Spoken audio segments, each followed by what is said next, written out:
Hello, everybody. Welcome to the Pipeline Podcast, episode 152. I am joined today by a very special guest. We have the one, the only, the fabulous, the amazing Kyle from Power Up Production. Kyle, how are you doing today? How's it going? I am doing great. I appreciate you having me on. Absolutely, man. Absolutely. I've been having a lot of fun.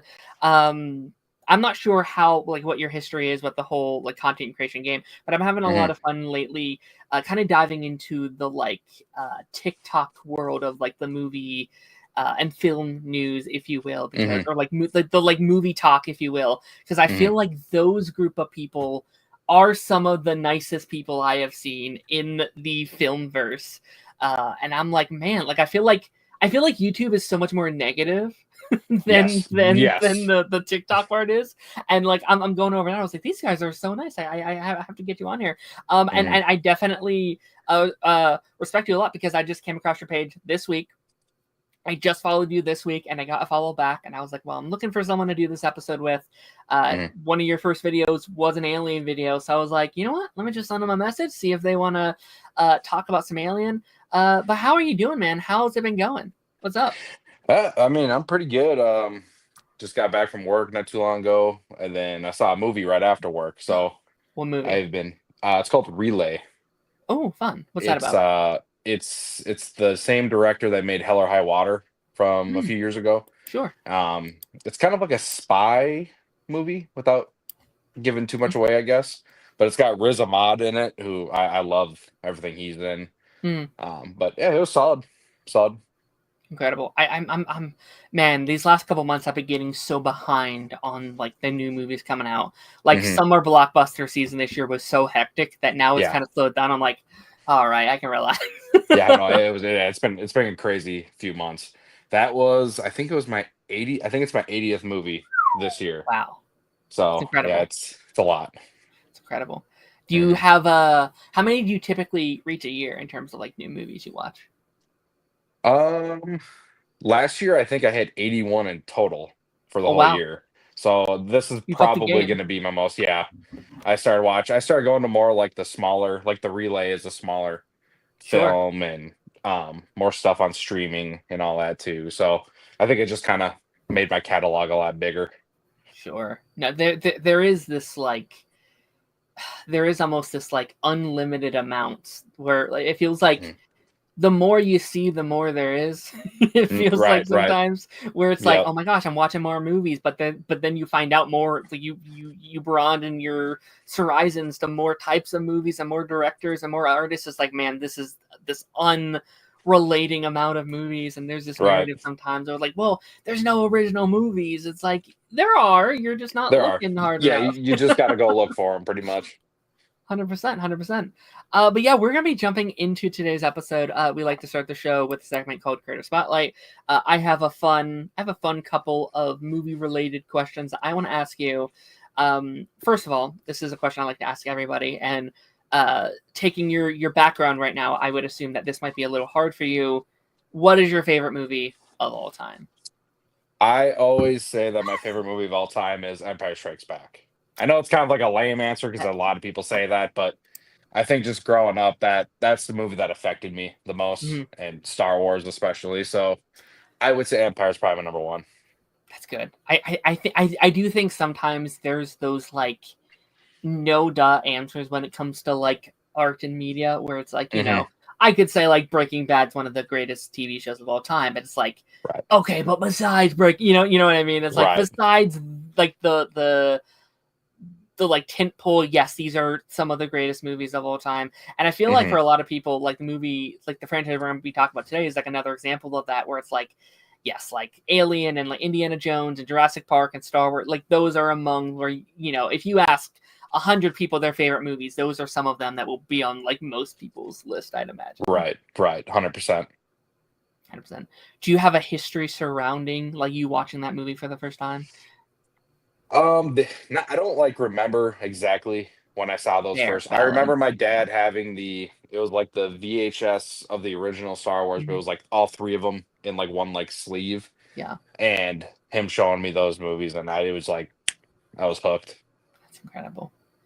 Yeah, Star Wars is a movie I wish that I grew up on because I Hmm. am very like casual Star Wars, Hmm. and in some ways that's a blessing, in some ways that's a curse because I know how bad the fandom can be sometimes, and It's sometimes the I most want to. toxic fan base I've ever dealt with. It's a lot, and it's like I'm constantly battling with that. I want to be closer. I want to love these movies more. I want to enjoy the shows more. But then Hmm. also, like especially after The Acolyte and seeing the fan base reaction to that show, I'm like, I don't. I kind of want to stay over here. I'm actually kind of okay with being over there.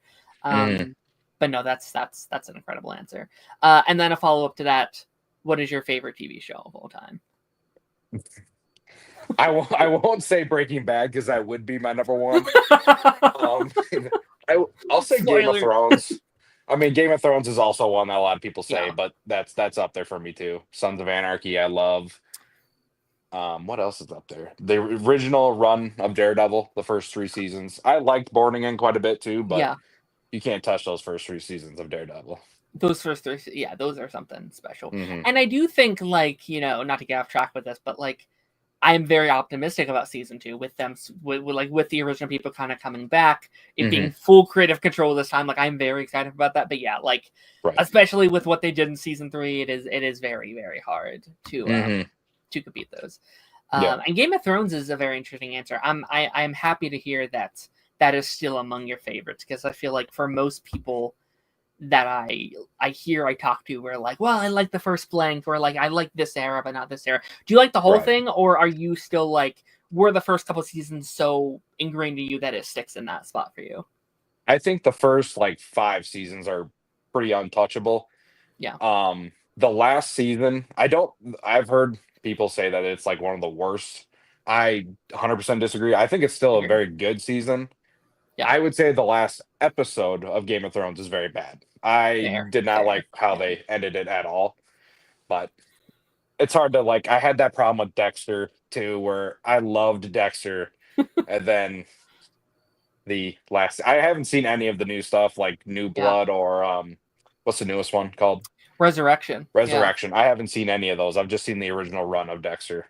I will say it, man, because you're going to see a theme here where like I didn't watch a lot of things, you know, younger. I'm watching them all right now, but Hmm. I just me and my friend just went through all of it recently in prep for this new show.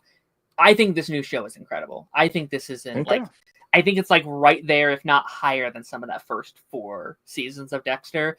It Hmm. just like broke the record since season four on like IMDb, where it's like a straight across the board, they're all like nines on like IMDb. So Nice. if there was ever a time to get back in, now would be it. Yeah. But I agree with you with Game of Thrones, where it's like, again, I binged it. I binged it a couple years ago in prep for like House of the Dragon. Hmm. And like that was one of those shows where I was waiting for it to get bad. I was like, all right, this is when people get bad. I was like, oh, season six, okay, that's not too bad. Season Hmm. seven, okay, not too bad. And then going to eight, I was like, all right, this must be where it really gets bad. And there's definitely a downgrade, right? It's not Right. the quality of the first five. But I do have this problem, I think, because I watch so many of the the CW Arrowverse shows where like Mm. my template of what bad TV is, I think, is altered.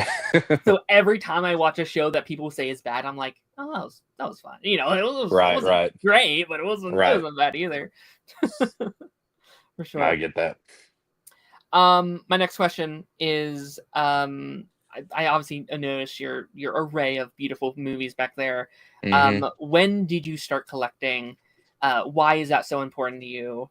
And what's your favorite movie within that collection that you physically own? I would say I can't really remember exactly. I think it was around like 2016 ish, 2016, 2017. I started kind of getting into it a lot more. Mm-hmm. Like I had Blu-rays and whatnot here and there, like the Marvel stuff, the Star Yeah. Wars stuff.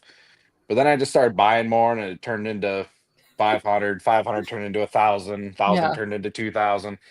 So it's just like it just kept growing and growing and Yeah. growing.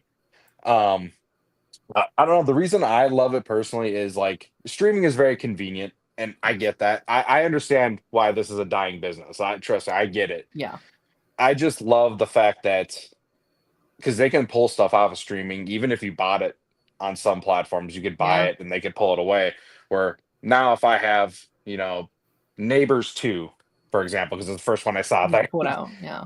I have it until I decide to get rid of it. So Yeah. I don't know. I've just kind of always liked that about it. No, 100%. I fully agree. Like I'm not as big on the movie collecting as I should be, just because price is one hell of a drug, and It's like crazy. I unfortunately spend that elsewhere with like Funkos and stuff, where that's also Hmm. not that's a drug of its complete own. Right. But I 100% agree. I think it's a scary business with like digital media and streaming, and it's a fantastic tool. But it is scary when I'm watching through Doctor Who right now. I'm loving it. They took it off of all streaming services. So I was like, well, I guess I gotta go buy it. I gotta go buy the Right. whole like set. Right. And it is a very, I don't want to say scary, but it is kind of a scary thought of like, well, what if they just shut down one day? What if they were like, Right. And done? I think that it's kind of happening, to be honest with you, because there's no retailers really anymore that sell them. It's Yeah, really just Walmart, and even Walmart has like one aisle, like half of an yeah, aisle, and that's it.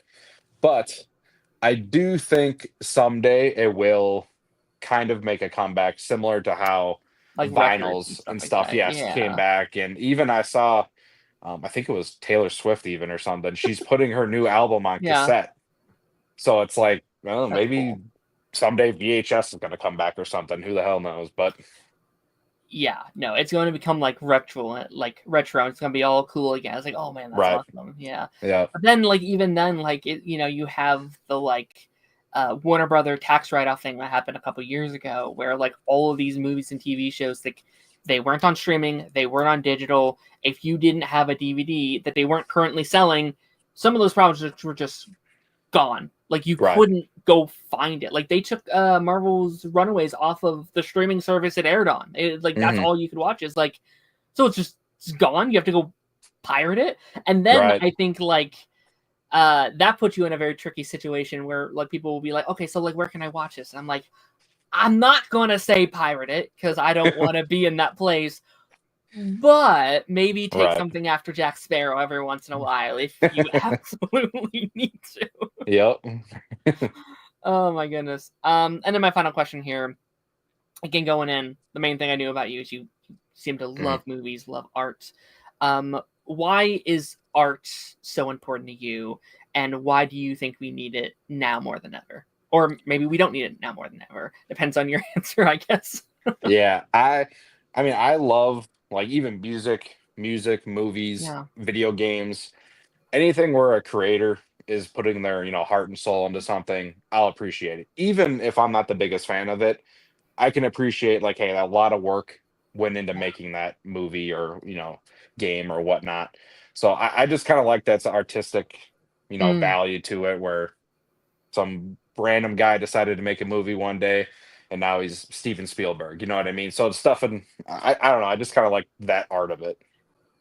100%. No, I think that art of expression Hmm. is so important. I think I think people sometimes underlook it even in their own lives, where it's like, well, I don't make art, I don't do this, and it's like I think you do. You just don't realize you're doing it, even if it's Right. in the small details of just like I make my just like the way people cook or the way people clean or the way people do whatever. Like that is a form of creative expression, even if you don't realize it.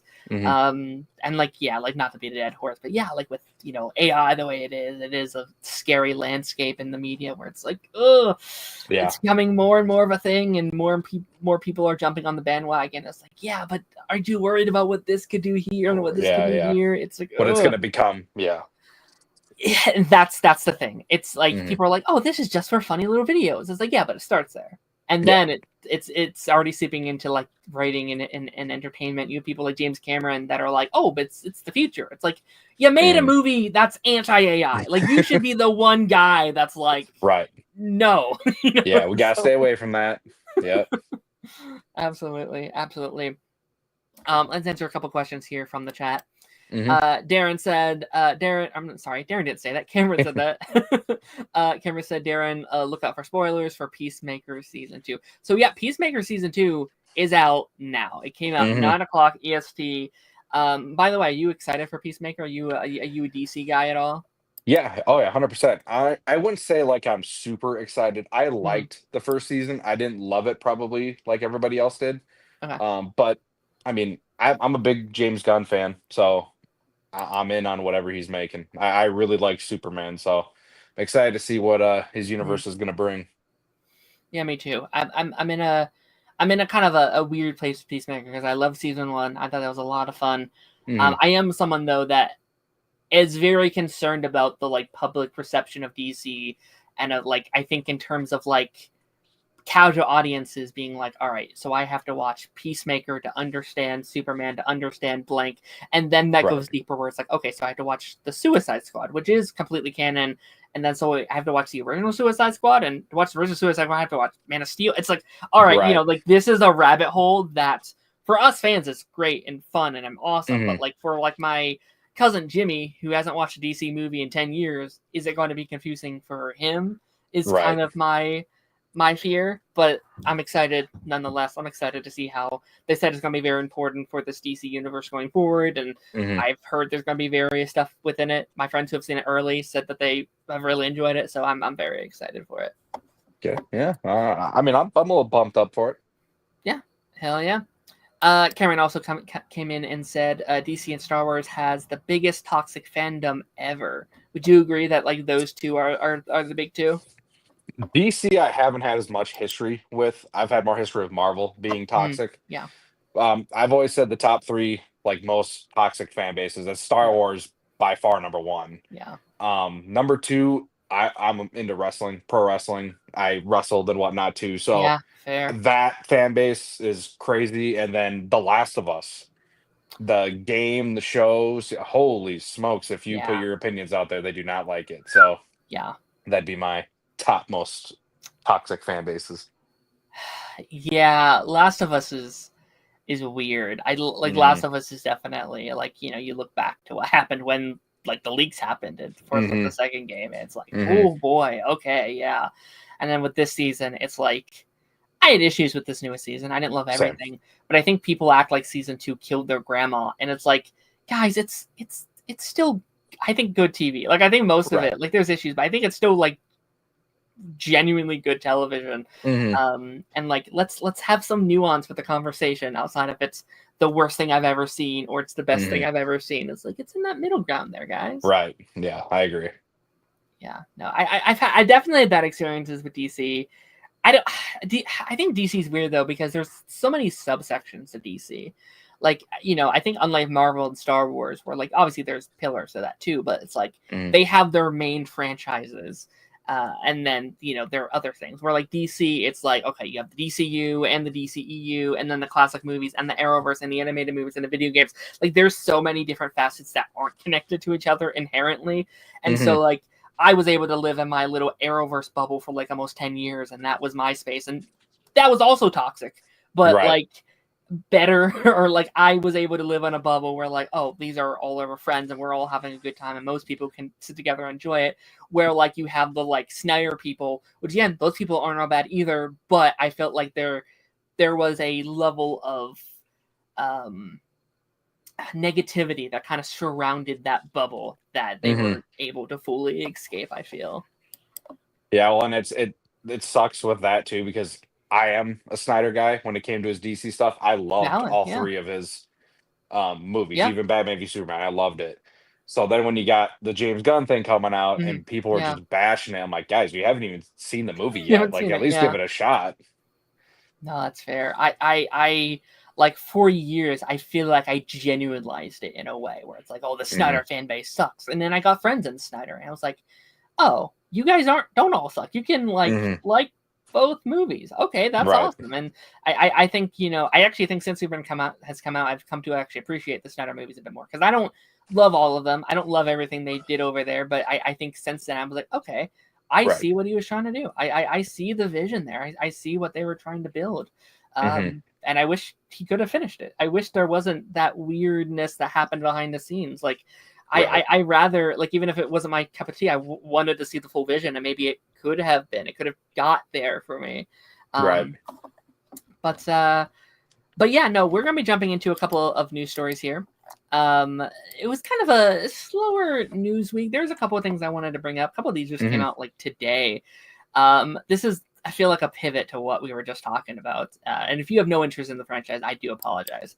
No, you're fine. But upcoming Cat in the Hat movie has been delayed No. until November of 2026. Now, I did think, just in terms of like the scope of the movie news, I did think this is kind of interesting. First of all, are you excited whatsoever about a new Cat in the Hat?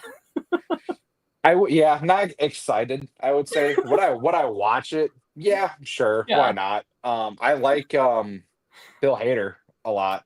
Same. So the fact that he's the voice, I think that's exciting. But yeah, it's hard to get that taste of the Mike Myers one out from 20 years ago. That's fair. That's fair. Yeah, I'm not. That movie is, I think, in a weird place in like the zeitgeist of movie history, because it's now so nostalgic for people that people are like, "Oh, that's the greatest movie ever." I'm like, "Is it? Is it?" Cold all right. kinda. Yeah. So, like, people like swear by that movie now, and I was never a fan personally, but I always thought, like, Cat in the Hat, like, when this was announced, I was like, okay, animated Cat in the Hat. I think that has potential. I think, the gimmicks that you can do within the art of animation could be very cool. I was mixed on the trailer. I thought it was mixed with, some really cool creative ideas. I was like, okay, I can see why they're trying to make this into their next like MCU franchisey thing. And then it's like, oh, here's the fart jokes, and here's the like humor garnered towards like 2-year-olds. And not saying that's always bad. I want that audience to have stuff too, but I feel like there needs to be a little bit of a balance for that. I was a little surprised hearing it got pushed back, because I actually thought February was a pretty solid date. I know that's I agree. I don't think that's the most profitable time for movies. Obviously, that's June through like December would kind of be, or May through December is kind of like your big blockbuster seasons. Mainly summertime, obviously. But I thought like that was kind of the right tone of movie. I was like, okay, January obviously is your dead month, stay away from there. But kind of heading into one of the first big movies of the year, February, if it had low enough of a budget, which most animated movies of this caliber typically are, I thought February was actually a pretty good month for them. What's your thoughts on it kind of getting pushed back? Do you think that's a good idea, bad idea? What's your kind of general vibes there? I think it would do better in February than it's going to do in November. Now, I have no idea what's coming out in February. I don't know if there's anything big that it just didn't want to go against or something. But I mean, those animated kids movies are they don't usually get affected by like a bigger movie, like a I don't know, a horror movie or a big action movie. It doesn't usually affect those kind of kids movies. So yeah, I don't really understand why you would delay it, 9 months? That's kind of crazy. Agreed. Yeah, no, like I was looking, and I'm pulling up the Blockbuster stuff, like the dates just here in a second. So right now, February, you have Goat, which is that basketball goat movie. The animated thing, yeah. I think that would have been fun. I think they could have beat that easily. Yeah, I agree. And then the only other big blockbuster is at the end of February with Scream 7. Which I don't know how that's going to do. Actually, I don't think it's going to do like Bangbusters. That's not a reason to move your movie 9 months. I know that. Yeah, I think weirdly enough, Cat in the Hat, even though it hasn't been in the pop culture zeitgeist for a while, still technically a bigger brand, at least to like the global, or at least I guess the American audience, because I know it's not a global audience, but like it's a pretty recognizable brand. Where Scream 7 is littered with controversy. Yes. Like, I know it's like a nostalgia movie because like Sydney's coming back, and you have Matthew Lillard coming back as well, which I don't know what they're doing there, but like, seems like everybody's coming back in that one. Yeah, so it's like I know it's that, but I don't know if Scream is like. I don't know if that's a run and hide franchise. Like, I think they could have buckled down. Yeah, they could have at least competed with it, I would assume, but who knows? And then, who is making Cat in the Hat? What's the studio? Warner Brothers Animation. Oh, it is Warner Brothers. Okay. Yeah. And then in November, and unless there's something I'm forgetting, I was looking through it earlier. The only like massive thing it seems is Hunger Games at the end of the month, which kind of the same dealio. Where I think Hunger Games will do well, especially if they market it properly with what's in the book. But like, I also don't think that's a run and hide because I think those are very different demographics, especially around Thanksgiving season. So I could see it doing well. I could see it doing okay. I'm not like, oh, what are they doing? But I was like, oh, okay. Unless it was a production side of things, like unless it was we need more time to work on it, then I'm like, oh, okay. That's then fine. take your time. Want you. Right. Yeah, absolutely. Good buddy Chainsaw Reacts he said woke. That's his bit. Woke. How's it going, buddy? Great to see you. Okay, next story. We do not have to talk about this one long either. I just thought it was kind of interesting. Phil Lord and Chris Miller is to produce upcoming Archie comics movie film. Love Lord and Chris Miller. I think they're fabulous. I think they do incredible work. My first question, and it's an obvious question, I have to ask it. Are you a Riverdale fan? Did you ever watch Riverdale? I did not. I commend you. I think you ultimately made the right. I think you also ultimately made the right choice with that one. Have you heard about Riverdale just as a brand, that like what they were doing over the last couple of years over on like the CW side of things? I don't really know any news behind it. I know like what it is. I know like it's the CW type, like One Tree Hill kind of show. Yeah. Valid. Yeah. No, I mean this was a show. Again, as someone who watched a lot of CW stuff, like this was a crazy show. This is a show that started off pretty grounded, pretty normal CW, pretty good actually, and kind of branched off to be insane. They got superpowers, they did supernatural, they did the multiverse, like they went crazy with what they were doing to a point where it's no longer a show about like solving mysteries and kind of the basics of what the Archie comics are. But then my following question is like, do you have any association like with the comics, the Archies, or is like any like exposure in that side of the camp? I have no exposure to that at all. Very nice, very nice.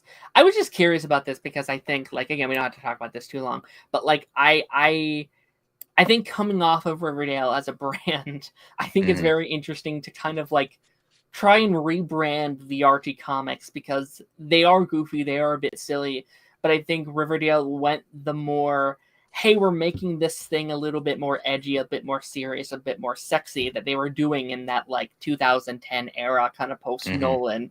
And I feel like with this, I kind of hope, and I think they'll probably lean more into, hey, we're silly, hey, we're goofy, hey, we're embracing the comic book roots of how silly and goofy we are. Which it seems like that's kind of what people are kind of wanting more. Like if you look at look at this year, for example, you have stuff like Fantastic Four, Superman, which both embrace its comics roots. Say what you want, I'm not a huge fan of it, but like Minecraft came out this year, very silly, very goofy, very bright, colorful.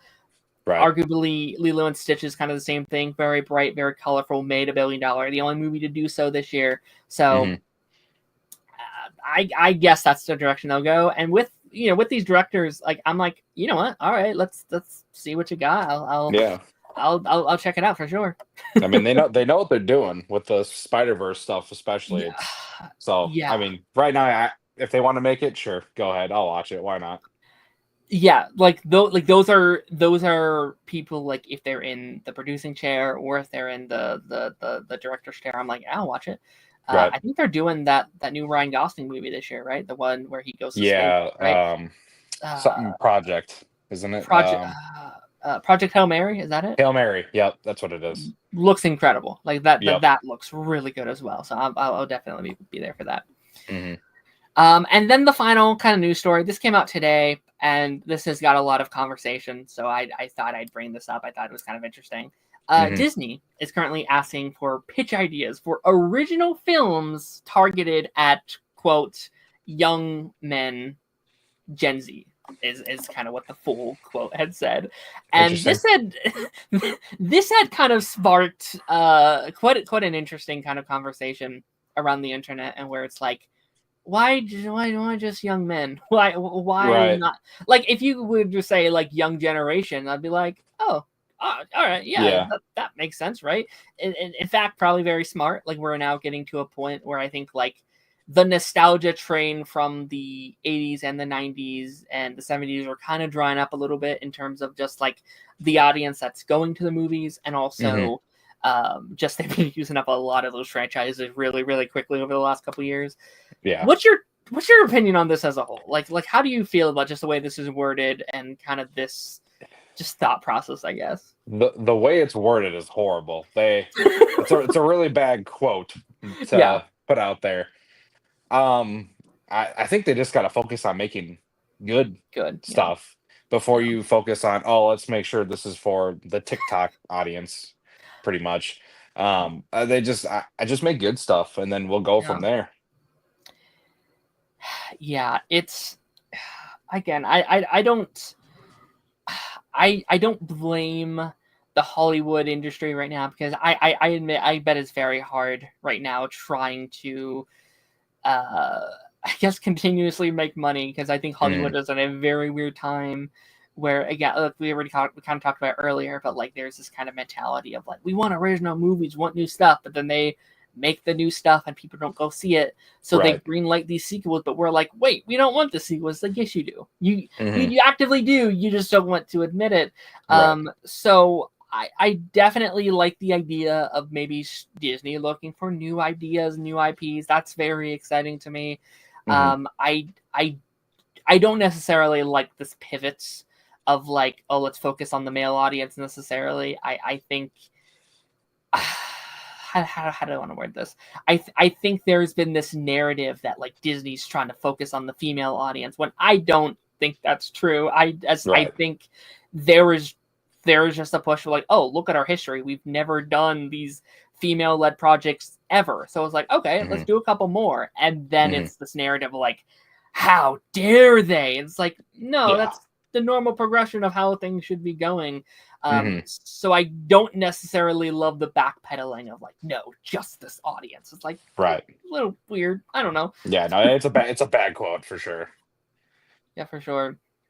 I'm also curious what like pandering to Gen Z look like, because I am Gen Z, and I'm like, I don't know, because a lot of my peers were like very excited for Minecraft, and I went into Minecraft and I thought like, that's kind of awful. I kind of thought it wasn't very good. And not saying movies like that can't exist. I think every once in a blue moon they can. But I don't know how I feel about like an entire sector of the Disney brand trying to like, this is what we need to focus on. It's like, I don't know. Yeah, I don't really understand why you would do that either. Just again, I think if you make good stuff and it gets traction, it'll make money. Yeah. There's very rare, like I know, like obviously like Thunderbolts did not do well. Fantastic Four did not do well, but it's also, I think a lot of things are failing right now because I think it's the movie theaters. Speaking from experience, one that I go to them all the time. I go to an AMC by me. They are ran horribly. They don't police anything. People are on their phone talking, so people don't want to go to the movies anymore. And I don't 100% blame them, because and it's cost what, $30 for a popcorn and a soda, and it's like, and a ticket. It's like, nah. No, I get it. I think that's probably one of them. I think it's a number of reasons. I think price is a big one for people. Like, the economy is not in a great place, and it's like, all right, if you're a family of 4 plus yourself, you're spending $100 at the movie theater, when you could just be like, oh, we'll watch a movie at home for free. You know what I mean? So it's like, I understand. I have friends where it's like, I'm just going to watch that and on streaming. I'm like, no, don't do that. But also I'm like, I get it. It's hard. I think also just like attention spans as a whole is hard. Like, I think people are just not as interested in movies as they used to. And it's like, play a game, or I have TikTok, or I have YouTube. I think has kind of replaced the movie industry in a big way over this, especially since COVID. So that is a big one. Like, not to get way off topic, but like I'm curious about next year, actually, in like a big way. Like end of this year going into next year, because we end the year with Avatar, and then next year we have a new Spider-Man, a new Avengers, a new Toy Story. You know, like these are some very tentpole franchises in the studio. So I'm up for like the you know, like Hollywood as a whole. So I'm very curious to see, like, is there a shift again? Like that feels like the next big year since 2019. You know, like we had an Avengers in 2019, we had a Spider-Man 2019, we had Toy Story 2019. So those all made $1 billion. So it's going to see, okay, 6 years, 7 years later, how are they doing now? What is that shift in the pop culture? It's going to be fascinating to me, for sure. I agree. Sure. But yeah, with that being said, that's kind of the end of our little news story segment here. We are going to pop over, and we are going to. I have slides made up here, and we are going to be talking about some of these Alien movies. So I want to ask first, and I'm going to change my screen here in just a second, but tell me your history with the Alien franchise really quickly. Like, what's your kind of history with them? What's your general opinion on kind of the franchise at large? Sorry, get down. The cat's trying to interrupt. You're good. You're good. I think the first Alien movie I watched was Alien versus Predator, I think. Oh wow. Okay. Yeah, so that's an interesting way to start the series. But I love the series as a whole. There's a couple stinkers in there, in my opinion, but I will get to them. But overall, yeah, especially the first two, I think they're two of the best movies ever made, in my opinion. I absolutely love both of them. But it's Ridley Scott and James Cameron. I mean, those guys. Well, Ridley Scott didn't miss back in the day, but James Cameron never missed.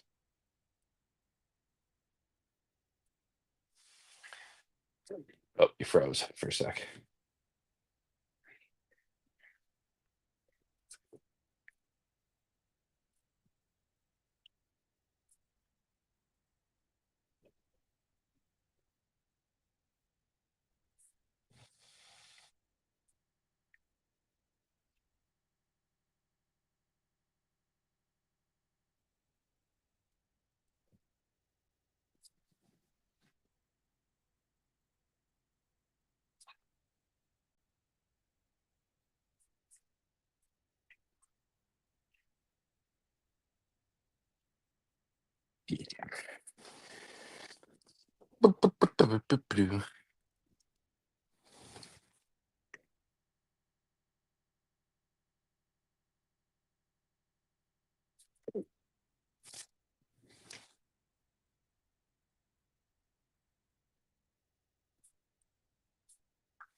Let's say, am I still on? Can anybody hear me?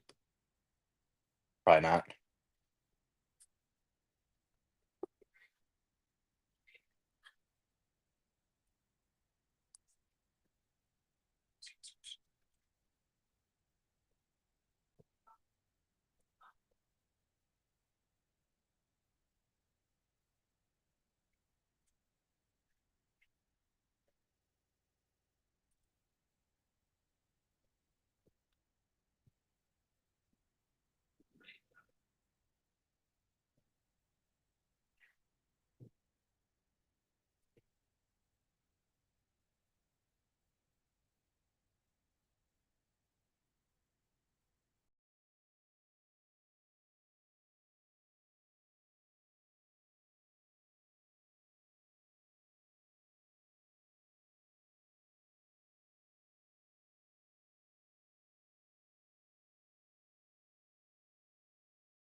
Okay, ladies and gentlemen, we are back.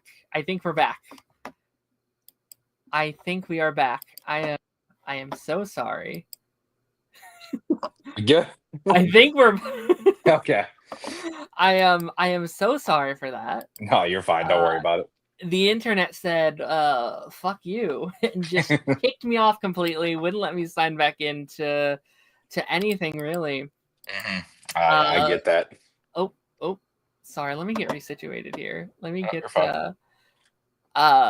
so how, I mean, what were you saying as I kind of gave out there? What was the conversation we were kind of on?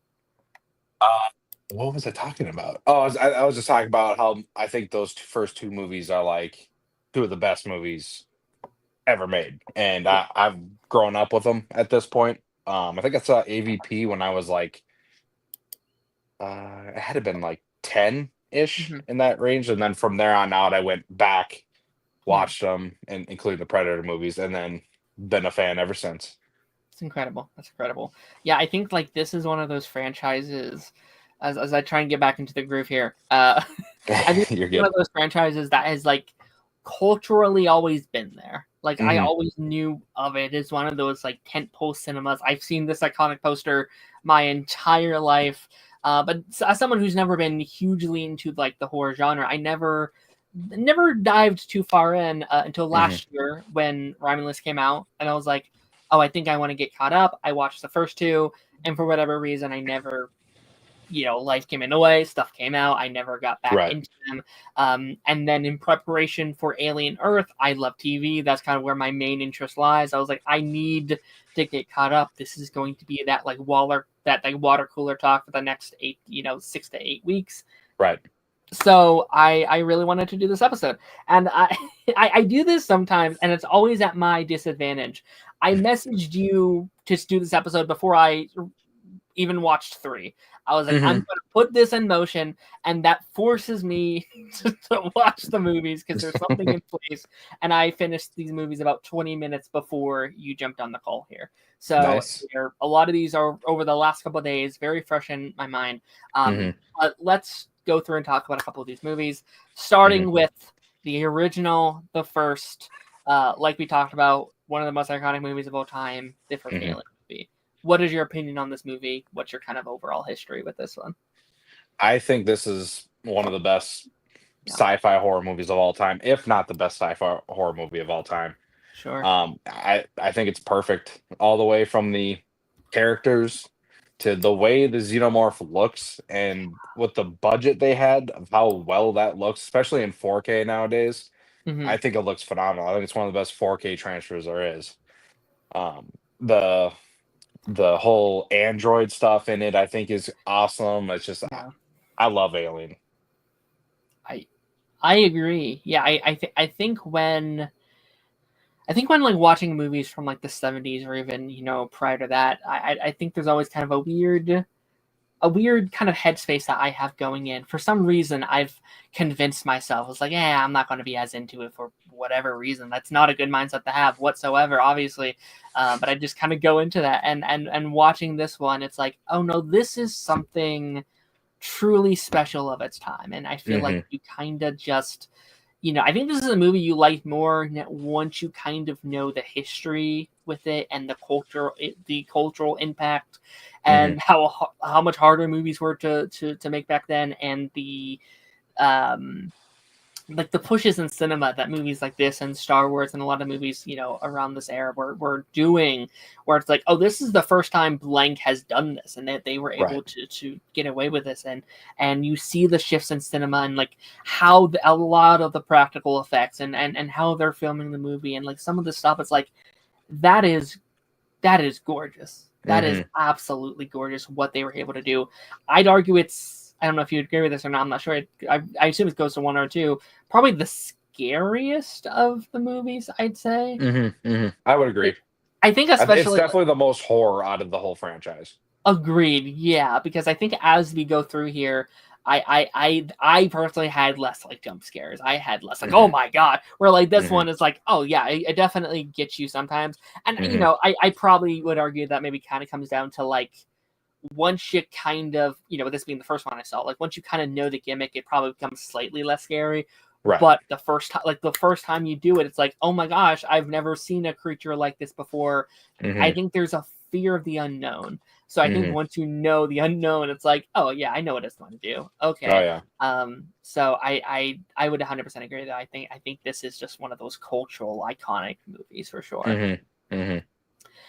All I'd say is I think sometimes, this isn't a negative. I'm not like I wish it was different. No, I do think sometimes it takes a little bit kind of getting into it, which is why I think the next one we'll talk about I prefer slightly, just because I think movies like this, once you kind of know the characters, I'm more inclined to be much more into it, because it's like, okay, that first movie, you have to introduce these characters and this monster and your setting, and then I guess that's a good transition for the next one on this list, Aliens. You don't really have that heavy lifting. Like, you already created the world, you've already created these characters, you already created this whole species and this ecosystem of your world. And now you kind of get to play in it a little bit, I'd say. What's your thoughts on Aliens?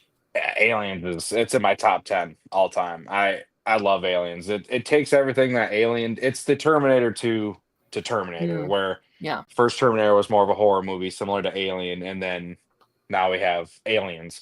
Yeah. The action's great. I love the characters, especially the Marines in this. Like, you got Bill Paxton in there just chewing the scenery up. I think he's great. You have the I don't remember what's his name, the guy that ends up being bad, the scientist guy that kind of goes with them. Yeah. As much as you hate his character, I think he's great in this movie. The whole motherhood angle to the movie's great as well. Love that. Agreed. But yeah, it's one of the best movies of all time, in my opinion. I love it. Agreed. Yeah, I think like this movie supporting cast, I also think is kind of what makes it for me, because like I really like that first one, but I think a lot of the supporting cast of the first one are good, but not like, oh no, they die, oh no, you know what I mean? Where like this one, there are characters I'm like, please do not kill them. I love this character, and I think Hicks is one of them, right? I think Hicks was such an endearing character to watch, and then also like Newt was again, like, falls into like childhood kid tropes in these medias, but like I think her story is so tragic and so endearing, and I think kind of where it takes Ripley within the story, I think is very interesting, and I think that's a hard line in a lot of medias, especially of this era. Actually, I think that's probably very very impressive for was this still the 70s, or this was the 80s, right? 80s, yeah, this is 80s. Even then, I think sometimes even now they struggle the line of like how to make empowering women in your lead roles.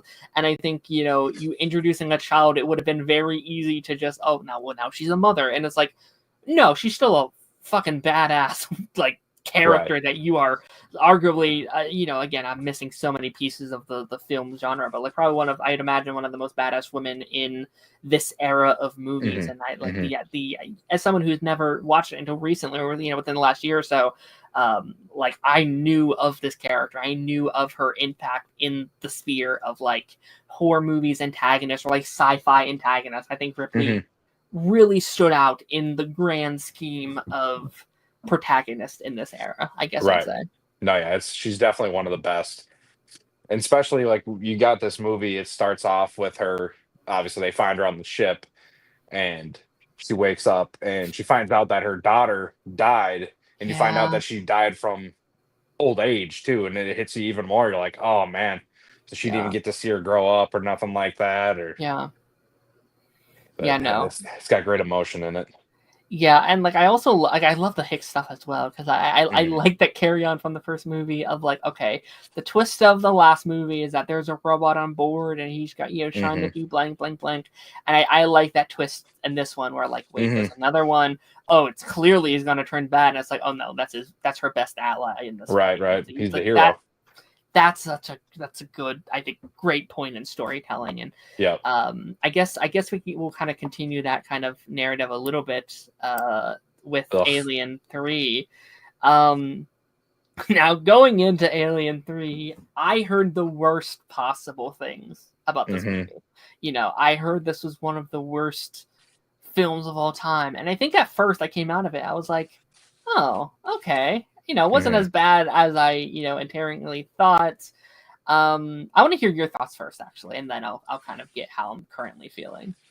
Okay, so it's first of all, we need to have a talk with Phil because I saw that Phil thinks that this is better than Aliens. So that's got to be addressed. Yeah. I don't think it's the worst movie ever made, but it is one of my least favorite movies of all time. Just because you have the end of Aliens, you have these characters go on, they just won this huge battle, they're going on to live a happy life, hopefully. And then they start this movie with, nope, there was a face hugger on board and it took them out in the opening credits of the movie. It was such a gut punch to it. And I just, even if the movie was good after that, I don't know if I could forgive it, I guess, just because you just kind of ruined the movie before it, in my opinion. And I don't know. I mean, there's other problems I have with that movie too. I don't think the tone is super great. I don't love where it's at, the whole like prison planet kind of thing. Yeah. But it's not the worst movie. I can't say it's the worst movie ever. There's way worse movies out there, but it is one of my least favorite movies of all time. That's fair. That's probably all very fair. I did think I kind of ended up. I think if I watched this like in theaters, if it was coming out inherently, I think I would have came out this being like, oh, that's awful.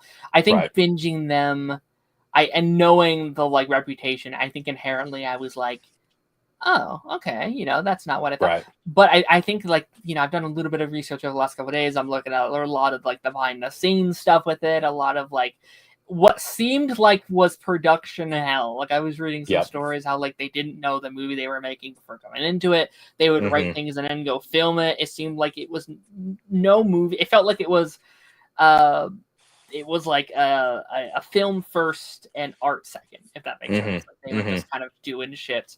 And I do agree, the like whiplash of like kind of like recapping 2 and then going into 3, it's like what the hell, like you end the next one with this huge amazing victory of like we did it, and then we saved the day and we survived, to like they're dead. It's like what the hell.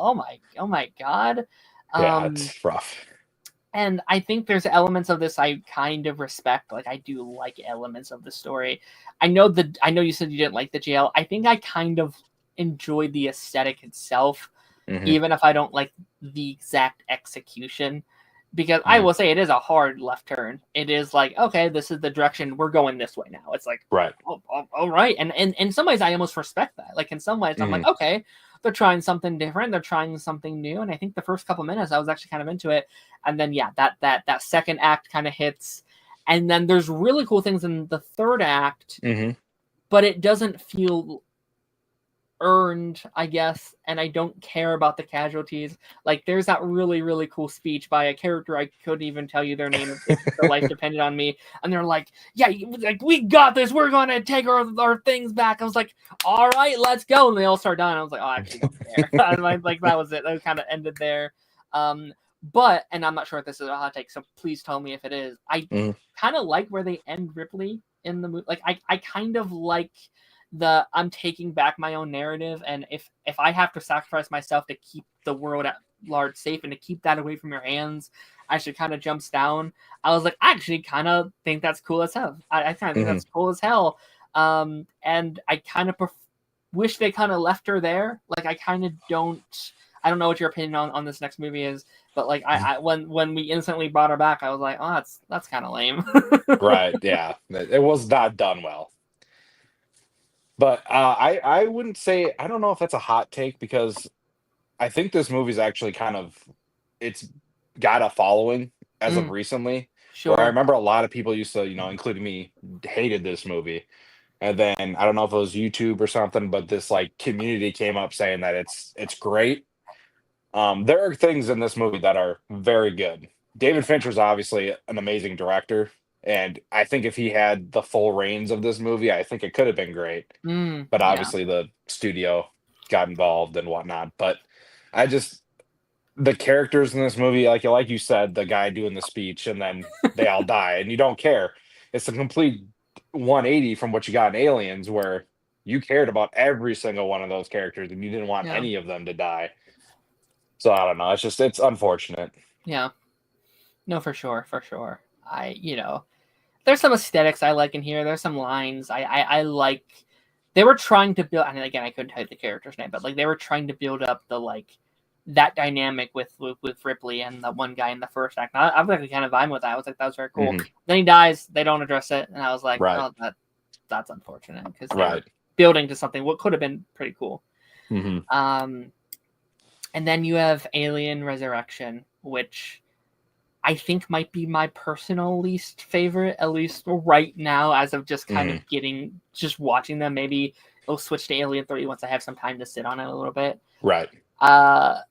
What's your take on this one? All right. I will. If anybody that says they hate this movie, I 100% get it. Okay. I get it. It's not a good movie, but I did kind of grow up with it, and I did enjoy some parts of it. Again, there are some horrible things in this movie. The whole human hybrid alien thing with her boob out at the end of it, that's one of the things I wish I could erase from my memory. Sure. But there are, I mean, I kind of like, because Joss Whedon wrote this movie. So I think there is some good dialogue here and there, but I just don't think it fit the movie that, I don't know who directed this. I think it was, I can't remember his name now, but they didn't mesh at all. I don't think that was a great, combination of the two. But if people that hate this movie, I get it. I 100% get it. I would put this personally above Alien 3, but not by much. Gene Pierre, I think it is. Oh, yeah, he which is weird that he directed this. He made gosh, what's that movie? I can't remember. That's brain so bad. It'll come back to me. Yeah, I don't know. I think I was so upset about the Ripley thing, like the hybrid thing, that like the rest of the movie, I was like, oh, how good! Like this is so, whatever. But like I think there are some interesting elements in there. Like once I kind of get past that, like I do think it's cool as an actress, letting her play a little bit in that role, because it's still the character but it is definitely a much more edgy version of it and a much more she's like more sexualized in this movie. That definitely, yeah, they definitely do that. But also, I think I think they do at least try and like make it a different character and make her, shift it a little bit, and that doesn't always work. Sometimes it's just a little bit too generalized, I'd say. But like I do kind of like focusing a lot more on like the scientific experiments of it all.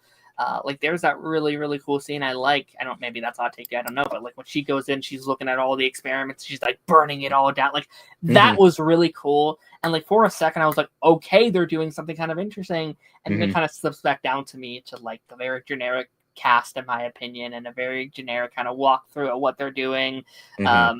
Although I will say I really, really like that giant underwater fight scene. Like they're chasing them and they're climbing up the bit. Like I was like, honestly, I could see it being not my favorite fight scene in the franchise, but I think it's up there. Like I think it might be top 5 for me so far. Like I thought that was really, really cool. I think they did some cool stuff there.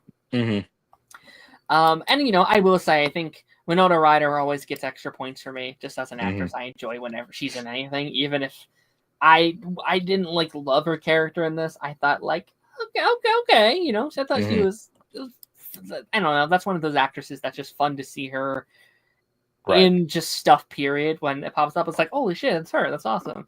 Right.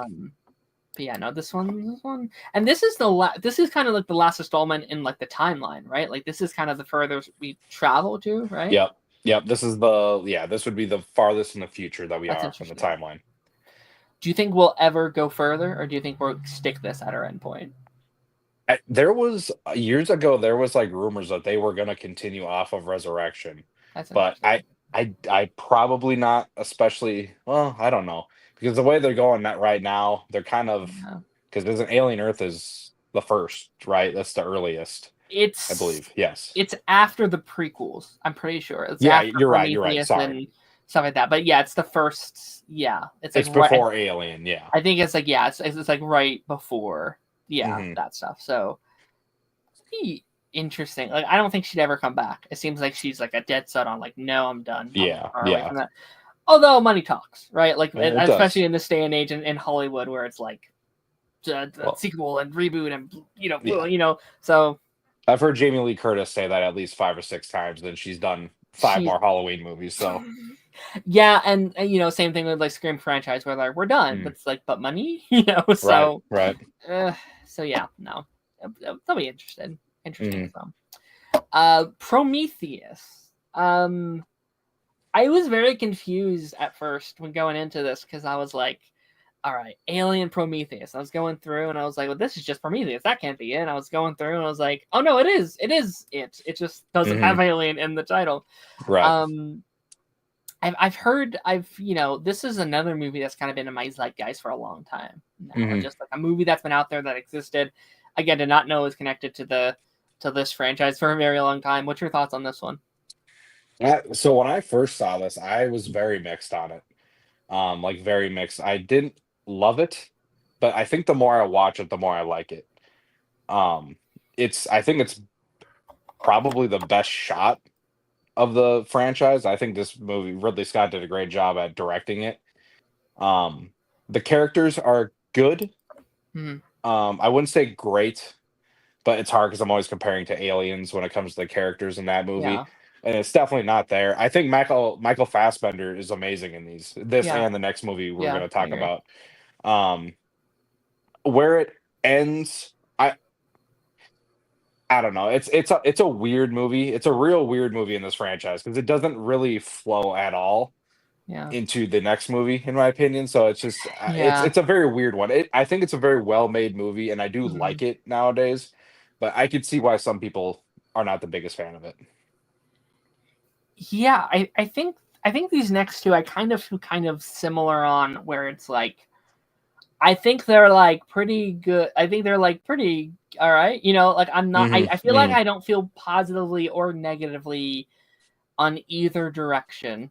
It's just kind of like these movies kind of exist and I watched them and now they're in my bank and I'm trying to be like, and maybe this is because I watched them over the last couple of days. Like maybe they're starting to blend a little bit for me, but I was like, okay, what makes this movie stand out? And I think visually, I think is what makes this really stand out for me. Like I think visually they do really, really cool things here. And I also respect a studio for not just being like, hey, just do more of the same thing.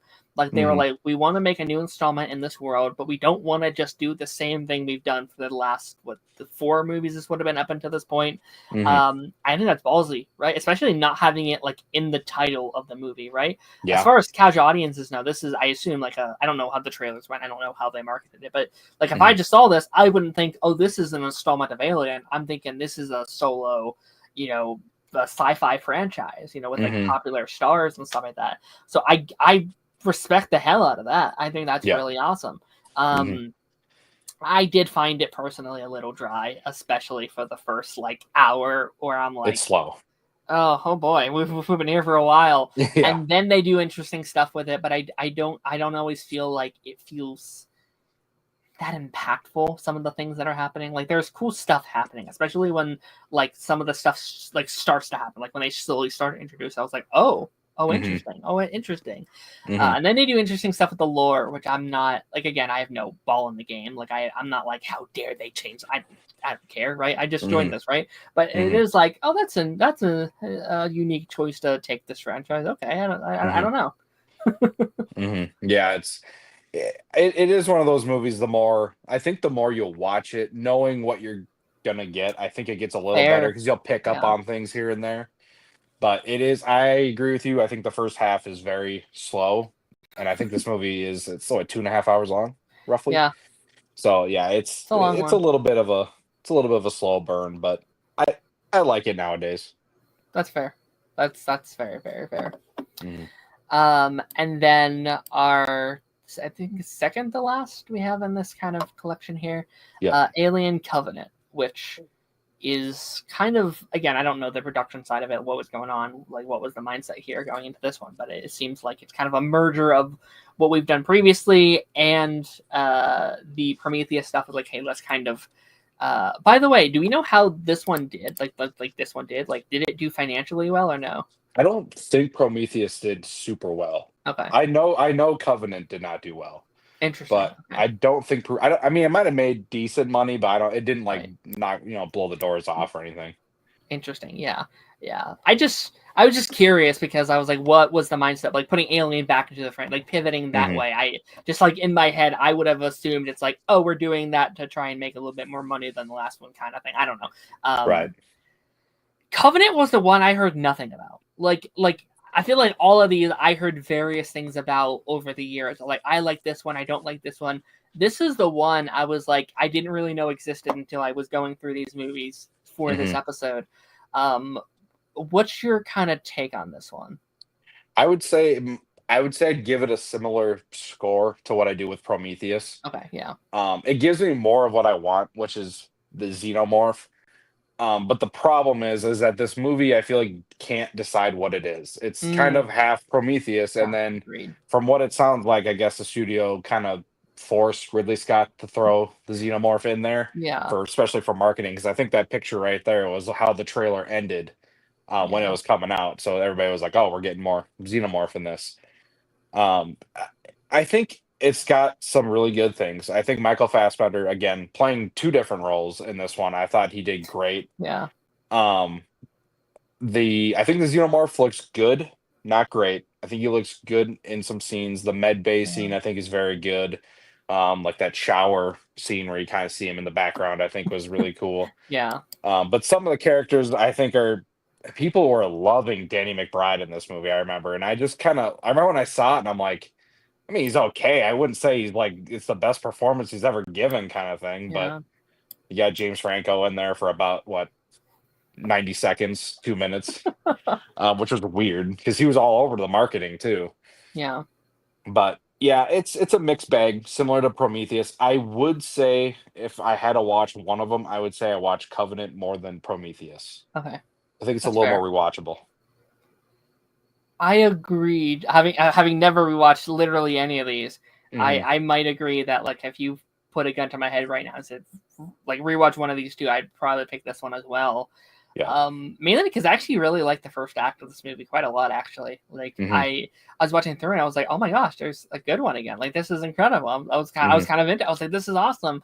And then I think kind of once we like midway through, there's like a shift that happens instantly. Where I was like, oh, I'm kind of falling off. I'm kind of like, I don't want to say I'm bored. I hate saying I'm bored during movies because I think that's so anti. Like I hate saying that, but like I got a little bored. I was kind of losing. It was losing me a little bit, and I think they throw a lot in that third act. That third act is insane. Probably one of I'm not saying it's the best, but I think it's one of the most insane third acts of one of these movies where it's like, we're doing this and this and this and this and clones and this and this. It's like, right. Oh my God. It's almost overstimulating. And it feels like the movie's about to end like 5 times. Or it's like, oh, we're safe. Oh no, we're not. Oh, we're safe. Oh no, we're not. It's like, okay. And then the ending is like, I don't know if that's brave or if that's depressing or if that's late. You know what I mean? Like there's a lot of different emotions there. I feel like that's the only one of these movies that kind of ends in a like a they don't win kind of way. You know what I mean? Where it's like, which again, I respect the hell out of. Like, I think franchises like this need to try new things and go different directions. But I don't know if I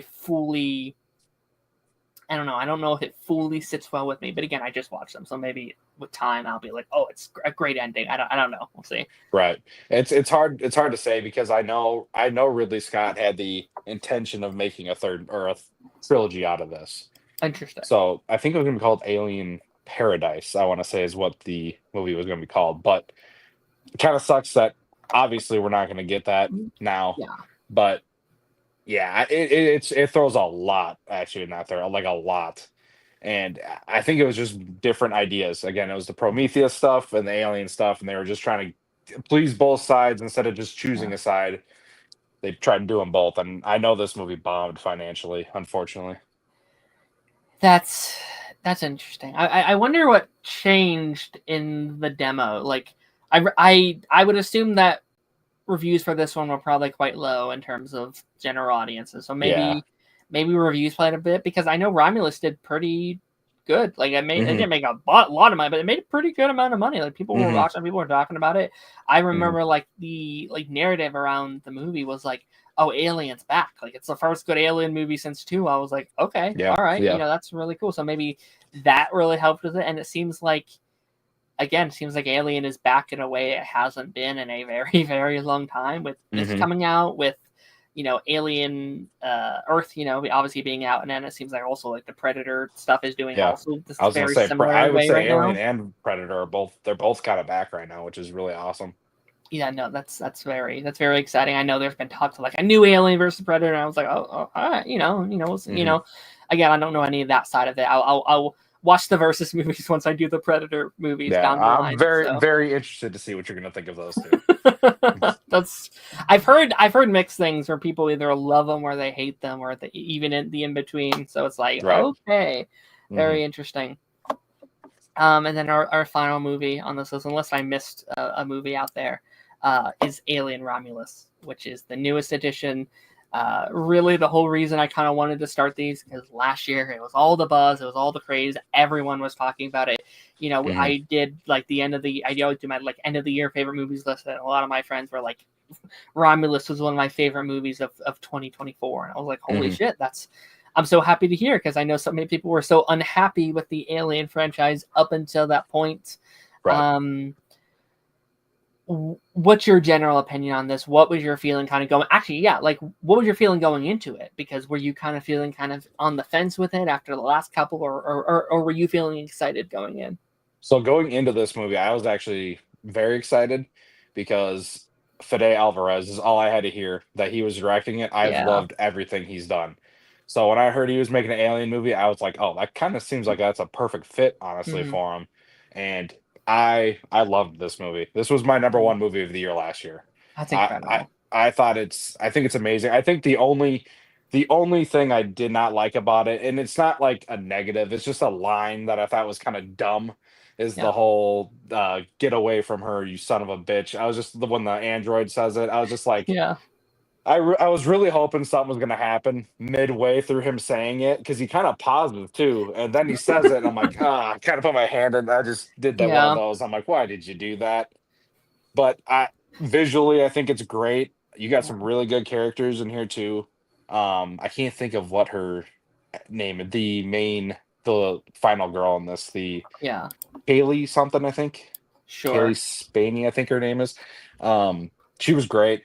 Loved her in this. You have Isabel Merced. Is that how you say her name? Hot girl was in this as well. Yep, she's great. The way the xenomorph looks, I think, is awesome. That face hugger scene in that lab where they're chasing them and those things to jump, though, that's maybe one of my favorite scenes ever in an Alien movie. I absolutely loved it. Agreed. Like, kind of leading into this one, I was hoping this one would live up to the hype, because again, I've heard unbelievably good things. I was like, I really hope I can enjoy this as much as everyone else has enjoyed it. And I did. Yeah, I think it's in some ways it's my.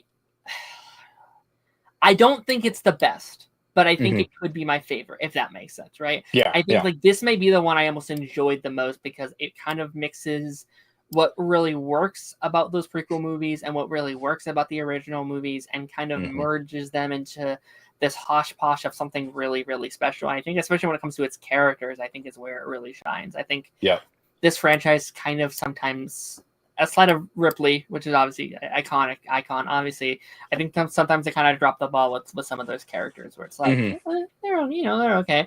Where most of these characters I enjoy really like a lot, and it feels like they have such a full arc in what they're doing, especially with the dynamic between, I think, was it Rain and Andy, right? This dynamic between, this sibling duo, one human, one android. And I thought that stuff was fascinating, truly fascinating, of like in this world where robots are such a commodity, and at this era they're kind of slowly coming into a bigger picture in their world, like robots and androids are they're family members now, and they view them as such, and this kind of idea. And it's weird saying this because we were just talking about anti-AI earlier in this episode, but like that dynamic of like, okay, but what makes someone human, what makes them real, and like that is, I think, a really interesting, side of it that they were kind of bringing out of like, well, you're family because how we feel about each other, not because how you're made. I think ultimately that narrative is very, very, very beautiful. And I thought it was such an interesting element of like having this other AI like sabotaging everything they're doing. Like that's a fun twist on like the original 2 movies as well. Yep. And it kind of pushes that even further, and you can really play on that in a terrifying way, I thought. Like I think I feel like we've never I guess we did in the first one. I guess I have to take that back. But I feel like having one of your own kind of turn against you and is one of the reasons you're kind of dying is like fascinating to me. Right. I thought that was very interesting. Yeah. Well, and this is the movie. I didn't have it spoiled for me, but all I heard was that there was another human hybrid in this movie, and I remember thinking, "Oh, why are we doing that again?" But I liked it. I liked it in this movie. I thought that thing was terrifying how it looked, and it wasn't the Sigourney Weaver version that we got in Resurrection. I loved it. No, it was I'd argue it's probably the scariest since the original too. Like there are sequences in here, like in that third act especially, where I'm like, holy shit. And I think it has the second craziest third act since like Covenant, right? But I think in this way it feels earned, and it feels like momentous. It doesn't feel like we're throwing shit at the wall. It's like, no, this is what's happening. We have to deal with this, and this is insane. Like there's that scene where they're like floating in the air, and she's using the gun to like propel her forward so she doesn't fall. Like that was awesome. Like that's the new stuff. That's like, okay, this is your what this is movie 7. Like you have to start doing new things. You have to start being more unique in your storytelling and stuff like that. So I quite enjoyed this one, and I'm happy the seemingly is getting a sequel. It seems like they're doing a follow up with these two to three main characters here. So that's very exciting, I'd say. No, yeah, this was I was so happy when I walked out of the theater that they finally, because I would agree that this is, I would still say Alien and Aliens are better than this one, but this That's is like fair. firm in that 3 spot for me, and there's like a big Agreed. difference from that 3 to the 4. Yeah. I think the first 2 are like the quote unquote the better movie in terms of production and importance. But I think like, again, as someone who has no nostalgia really for any of these, which may or may not play a role, I'm not sure. Like I enjoyed this one quite a lot. Like it would be, I think it's down to this or 2. I think there's kind of like right there for me. Yeah. But I mean, what's your kind of like opinions kind of going forward? So like obviously we have a sequel to this happening. We have Alien Earth, which is going on right now. We're 3 episodes into that, which I'll watch over the next couple of days. But like, how are you feeling as a fan of the franchise kind of going forward, and like what's next for them? I think we're in a good spot. I think the next Romulus movie, I don't know if Fede is directing it. I think he is. I'm not 100% sure. He could be wrong though. Regardless, I mean, I'm still excited for it. Alien Earth, I think right now is really good. So I like where we're going with that. And then you have Predator on the other side too. And if they both kind of can meet, I think there could be an Alien versus Predator movie that could be awesome. And the rumor was that they were thinking about having Fede Alvarez and the guy that made Prey and Killer of Killers, have them kind of co-direct the movie, and I think that'd be cool. awesome if they did that. So I think it could be leading to that, and I'd be very hyped for it. Yeah, it feels like in a world where like crossover media and like like that kind of narrative in the filmmaking world is so popular. It feels like doing it respectfully and doing it tastefully feels like be such a cool thing, where it's like, yes, this is something to get people in the butts and seats, obviously, but if you could do it in a way that feels genuinely, geared towards just making good art, that feels very pop. Because again, like, this felt like a movie that was here to make tell a great story and make good art and like do something really cool. I haven't seen Prey yet, but I did see here. Killers are Killers, and I thought that's been one of my favorite movies of this year so far. Like, same. As someone who saw like none of the other movies in that franchise, I watched that one like as an individual, and I was like, that's incredible. Is this what they're all like? I don't, probably not, but I loved this, So, it'd be really, really cool. I'm curious to see how Badlands does. Again, I'm gonna have to get caught up before Badlands comes out, if that can do financially well, because Prey didn't go to theaters, right? Which no, Prey was, I think it was Hulu. Yeah, Hulu had it. And like, I had many friends that were pissed, where like, this was one of the best in the franchise, and it wasn't in theaters. I know, like, they were very upset about that. So I'm curious to see if Badlands can kind of, make a correct that. Yeah, no, for sure. And that's November. So like, that's or is it October? No, I think it's November. It's November. Maybe, so yeah, that's a bit scary, because you're going against like Wicked and Zootopia and a couple of those like big bangers in that month. So hopefully you can, coming off of October, which is like Tron Legacy. I'm sorry, Tron, whatever the title for Tron is, and Ares. Tron Ares and Mortal Kombat. So it's gonna be interesting to see how that does. Do you have like a ranking of these movies? I do. Okay. If we're not including the AVP movies, I would say last would be Alien 3, so that'd be 7. 6 would be Resurrection. Okay. 5 would be Prometheus. 4 would be Covenant. 3 would be Romulus, and then I would go 2 would be Alien, 1 would be Aliens. Okay. Yeah, I think right now, I'm looking at mine right now. I think Resurrection's still my 6. Then Alien 3, Prometheus, Covenant, Alien, Romulus, and then Aliens, I think is where I'm at right now. Nope. So, yeah.